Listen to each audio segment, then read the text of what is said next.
Cie, 2, 3. Dan sana sadanya, jangan lupa sebelum tonton video ko, tekan tombol subscribe dan aktifkan lonceng notifikasi supaya dan sana bisa menonton video-video terbaru dari kami. Komen serta share ke kawan-kawan ya. Kali ini kita akan membahas tentang Yusof Ishak, putra Minangkabau Presiden pertama Singapura. Yuk ditonton videonya sampai selesai dan sebelum itu jangan lupa untuk subscribe, like, komen, dan aktifkan notifikasi agar Dun Sanak tidak ketinggalan dengan video-video terbaru kami. Bagi Anda yang pernah berkunjung ke Singapura, pasti tidak asing dengan tokoh yang terdapat pada uang kertas dolar Singapura. Dia adalah Yusof Ishak. Yusof Ishak merupakan presiden pertama Singapura dan ia adalah keturunan Minangkabau. Penulis buku 101 Orang Minang di Pentas Sejarah, Hasril Caniago, yang dihubungi, mengatakan, Presiden Singapura Yusof Ishak leluhurnya berasal dari Minangkabau yang masuk ke Semenanjung Malaya di Pulau Penang awal 1700-an. Perantau Minang adalah perintis Pulau Penang. Selama ini, disebut Penang dibuka Sir Francis Light. Padahal, orang-orang Minang yang sejatinya membuka hunian dan pembangunan Penang lebih awal, kata Hasril, yang tinggal di Kota Padang, Sumatera Barat. Mereka menyeberang dari wilayah Batubara, Sumatera Utara, ke Penang. Dari Penang, di Batu Uban dan Bayan Lepas, para pemukim Minang kemudian menyebar dan membawa berbagai pengaruh sosial budaya di seantero Semenanjung Malaya hingga Singapura. Menurut Hasril, Yusof Ishak dan dua adiknya aktif menjadi wartawan dan merintis surat kabar utusan Melayu yang berbahasa Melayu dan menjadi panduan bagi masyarakat penutur Melayu di masa penjajahan Inggris dan pendudukan Jepang di Malaya Singapura. Akar leluhur perantau Minang yang merantau ke Penang, Negeri Sembilan, hingga Singapura, umumnya berasal dari Pagaruyung. Para perantau Minang yang mendominasi negara bagian Negeri Sembilan ini lalu menyebar ke seantero Malaysia dan Singapura, biasanya menyebut identitas diri dengan nama kampung halaman leluhur. Tradisi itu berbeda dengan sebutan marga atau suku semisal Sikumbang, Piliang, Caniago, dan lain-lain yang lazim di Sumatera Barat. Hasril Caniago menceritakan, Yusof Ishak lahir di Padang Gajah, Trong, 18 mil dari kota Taiping, negara bagian Perak 12 Agustus tahun 1910. Ayahnya bernama Ishak bin Ahmad dan ibunya berasal dari Langkat, Sumatera Utara. Ishak bin Ahmad menjadi pejabat pengarah perikanan negeri-negeri Selat dan negeri-negeri Melayu bersekutu. Yusof Ishak adalah sulung dari 9 bersaudara. Keluarga besar ini mulanya merantau ke Pulau Penang, lalu hijrah ke negara bagian Perak, dan terakhir bermukim di Singapura. Yusof Ishak mengawali pendidikan di sebuah sekolah Melayu di Kurau, Perak.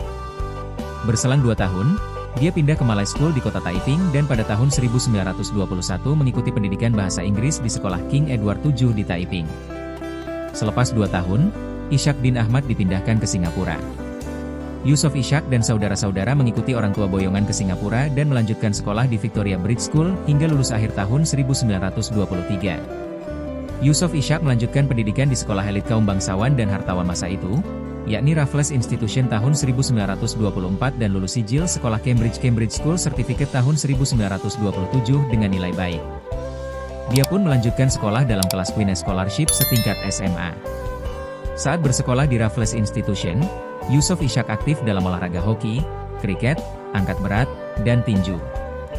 Bahkan di tahun 1933 dia memenangi kejuaraan tinju kelas berat ringan. Yusof Ishak juga aktif dalam korps kadet sekolah dengan pangkat Letnan II.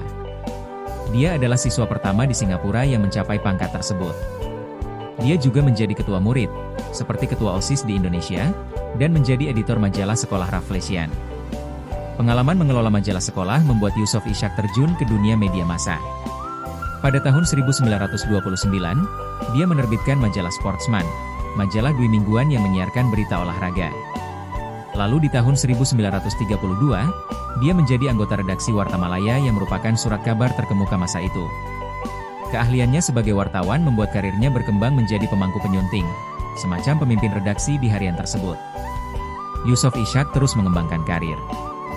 Di tahun 1938, dalam usia 28 tahun dia mengundurkan diri dari Warta Malaya dan mendirikan usaha penerbitan Utusan Melayu Press Ltd. Mereka menerbitkan surat kabar Utusan Melayu sejak tahun 1939 yang merupakan harian berbahasa Melayu terbesar di Malaysia hingga berakhirnya penerbitan tahun silam. Yusof Ishak menjadi pemimpin redaksi Utusan Melayu. Semasa pendudukan Jepang, 1942 hingga 1945, Yusof Ishak jeda dari dunia kewartawanan dan menetap di Malaya. Sesudah Jepang dikalahkan sekutu, dia kembali ke Singapura tanggal 3 September 1945 dan melanjutkan penerbitan surat kabar Utusan Melayu. Utusan Melayu aktif mewartakan semangat kemerdekaan Malaya dari Inggris di zaman itu. Pada dekade terakhir penjajahan Inggris di Malaya dan Singapura, Yusof Ishak tetap menggeluti dunia media dan surat kabarnya semakin maju. Di tahun 1948, dia melawat ke Inggris sebagai bagian delegasi First Press. Lalu di tahun 1957, dia melawat ke Jepang sebagai wartawan dan juga meninjau mesin cetak terbaru yang dipesan Utusan Melayu. Pada tahun 1957 juga, dia melebarkan usaha penerbitan koran ke Kuala Lumpur. Pada Mei 1957, beberapa bulan sebelum kemerdekaan Malaysia akhir Agustus, Yusof Ishak tinggal di Kuala Lumpur untuk menyelia pembangunan Utusan Melayu di sana. Semasa itu, dia terpilih menjadi Presiden Press Club of Malaya, Ketua Persatuan Wartawan Malaya. Hasril Caniago menjelaskan, selain menggeluti dunia pers, Yusof Ishak juga aktif dalam beragam jabatan publik di Singapura. Pada kurun 1948 hingga 1950 dia aktif dalam jawatan kuasa permohonan Film Appeal Committee, Singapura, anggota Nature Reserve Committee, dan anggota Malayan Organization Commission. Ketika Malaysia merdeka dari Inggris pada 31 Agustus 1957 sebagai federasi mencakup Singapura, Yusof Ishak mendapat jabatan penting. Pada Juli 1959, dia menjadi pengurus Suruhanjaya Perkhidmatan Awam dan tanggal 3 Desember 1959, dia menjadi Yang di-Pertuan, Raja, Negeri Singapura.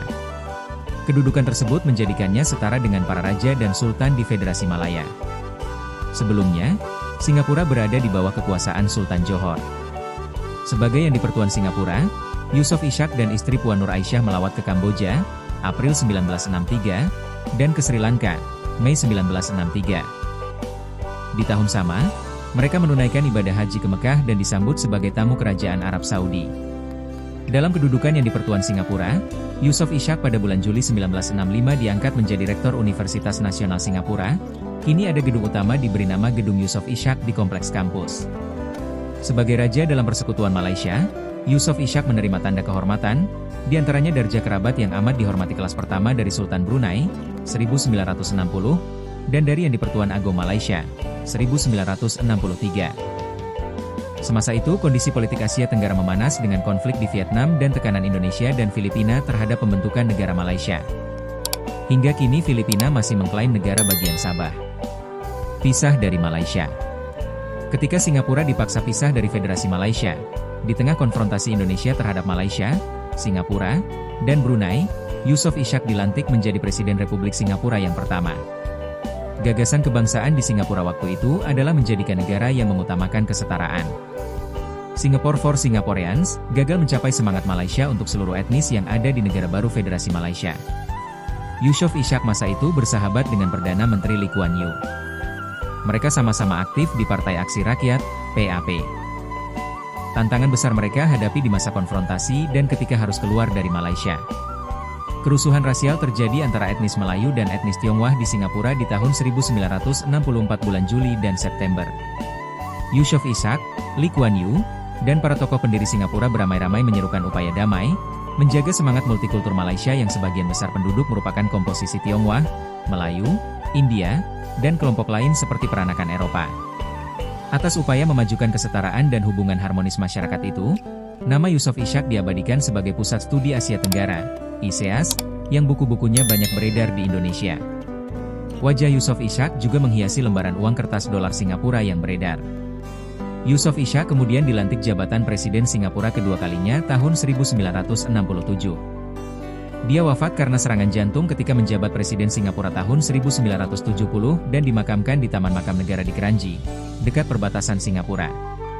Hingga kini, masyarakat Minangkabau Singapura yang salah satu pusat komunitasnya berada di Kampung Glam masih memberi warna kehidupan di Singapura.